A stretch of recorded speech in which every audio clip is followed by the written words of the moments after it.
Aldia, Jessie, sini. Lihat deh.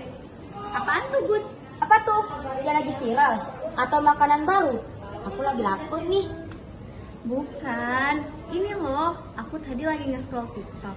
Terus lewat beranda aku tentang G20. Dan aku baru tahu, ternyata Indonesia tuh pernah jadi tuan rumahnya. Hah? Kita? Iya. Oh my god, aku baru tahu. Ih, keren banget ya. Tapi G20 apa sih? Semacam pesta atau festival negara gitu? Apa ya? Aku penasaran juga jadinya nih. Assalamualaikum warahmatullahi wabarakatuh. Halo semuanya, perkenalkan kami dari kelompok 8. Hari ini kami akan membahas tentang sebuah organisasi ekonomi internasional yang bernama G20. Sebelum itu, izinkan kami memperkenalkan diri. Anggun. Perkenalkan, nama saya Maulidia Anggun Heriansyah. Saya Aldia Indiarti Gumai. Saya Zahra. Dan saya sendiri Jessica Julie Catherine. So, selamat menyaksikan. Assalamualaikum warahmatullahi wabarakatuh. Halo semuanya, perkenalkan nama saya Zahra, absen 35. Pada kesempatan kali ini saya akan membahas bagaimana sejarah dan pembentukan G20. Jadi, G20 adalah sebuah singkatan dari nama Group of 20. Nah, nama ini adalah sebuah forum kerjasama internasional yang terkenal dan aktif. G20 membahas berbagai isu ekonomi dan keuangan global. Nah, mengapa forum ini dinamakan G20? Karena forum ini beranggotakan 19 negara dan 1 Uni Eropa. Negara-negaranya ada Argentina, Australia, Brazil, Kanada, Tiongkok, Jerman, Prancis, India, Italia, Indonesia, Jepang, Korea Selatan, Meksiko, Rusia, Arab Saudi, Inggris, Turki, Afrika Selatan, Amerika Serikat, dan 1 Uni Eropa. Nah, G20 dibentuk pada tahun 1999, tepat setelah dunia mengalami krisis finansial Asia di tahun 1997 sampai 1998. Nah, dari krisis inilah dunia menyadari bahwa permasalahan isu ekonomi global tidak bisa diselesaikan oleh negara maju saja. Dunia membutuhkan forum yang lebih inklusif yang melibatkan negara maju dan negara berkembang untuk menjaga stabilitas ekonomi global. Awalnya G20 dilakukan di tingkat Menteri Keuangan dan Gubernur Bank Sentral. Namun, setelah dunia mengalami krisis finansial Asia di tahun 2008, akhirnya G20 diperluas menjadi KTT Kepala Negara atau Konferensi Tingkat Tinggi Kepala Negara, yang dimana artinya Presiden, Perdana Menteri, dan pemimpin pemerintahan ikut serta dalam memutuskan kebijakan-kebijakan global.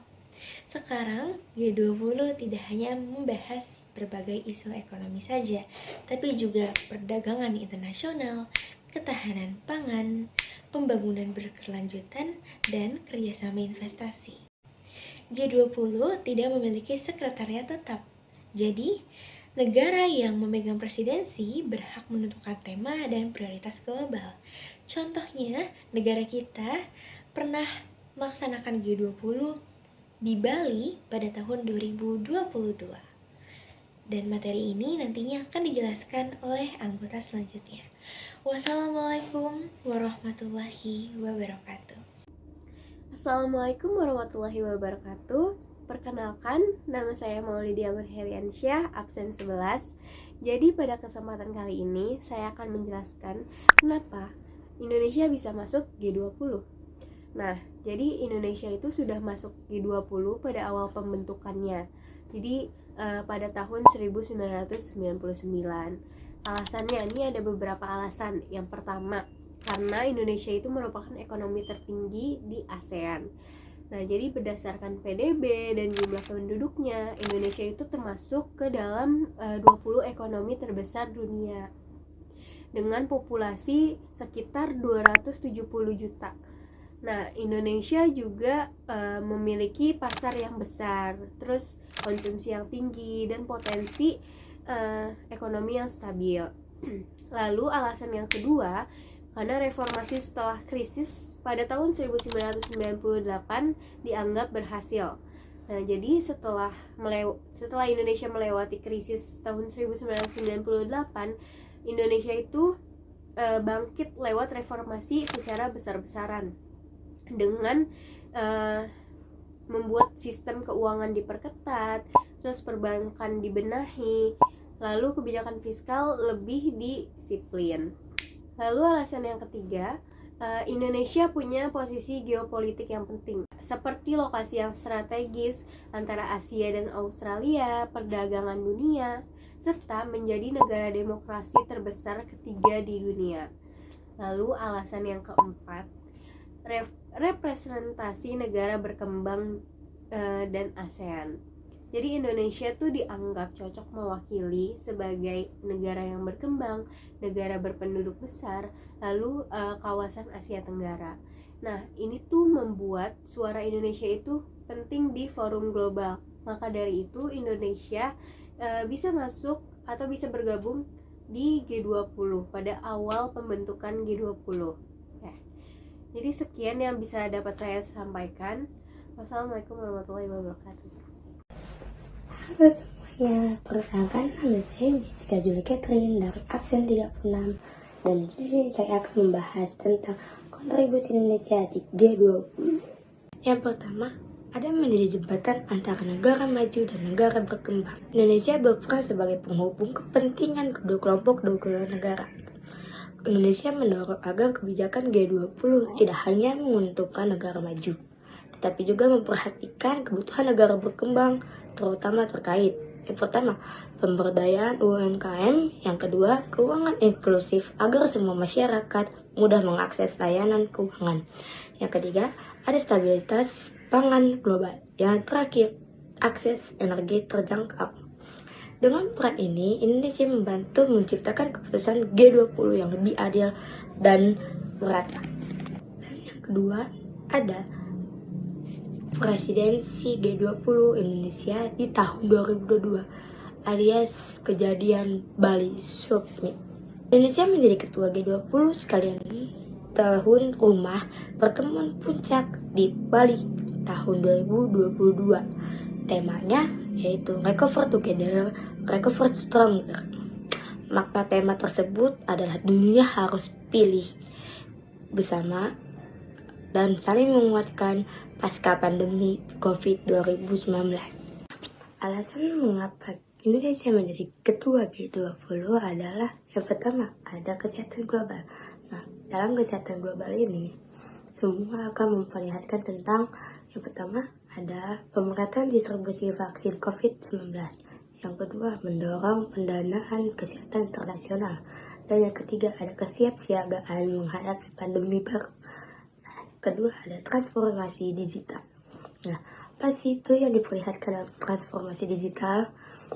Nah, yang diperlihatkan dalam transformasi digital yang pertama ada pemerataan akses internet, yang kedua peningkatan literasi digital masyarakat, yang terakhir ada penerapan teknologi digital untuk pendidikan, UMKM, dan layanan publik agar lebih efisien.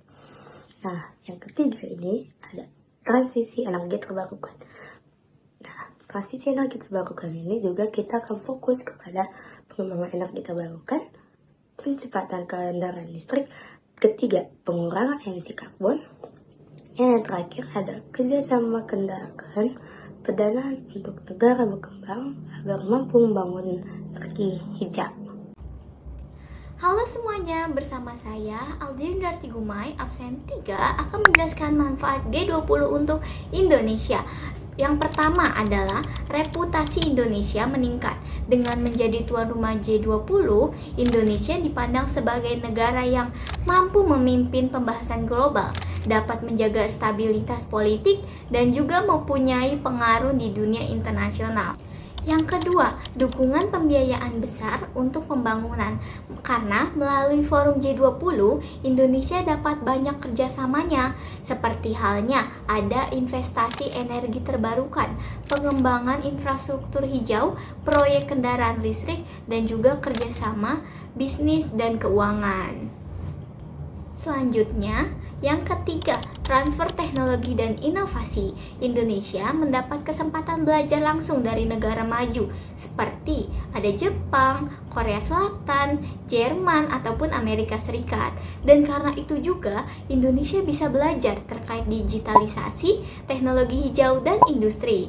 Lalu, manfaat yang keempat, UMKM Indonesia terbantu. UMKM Indonesia terdorong memasuki pasar global melalui digitalisasi, bantuan pembiayaan, dan juga kemitraan internasional.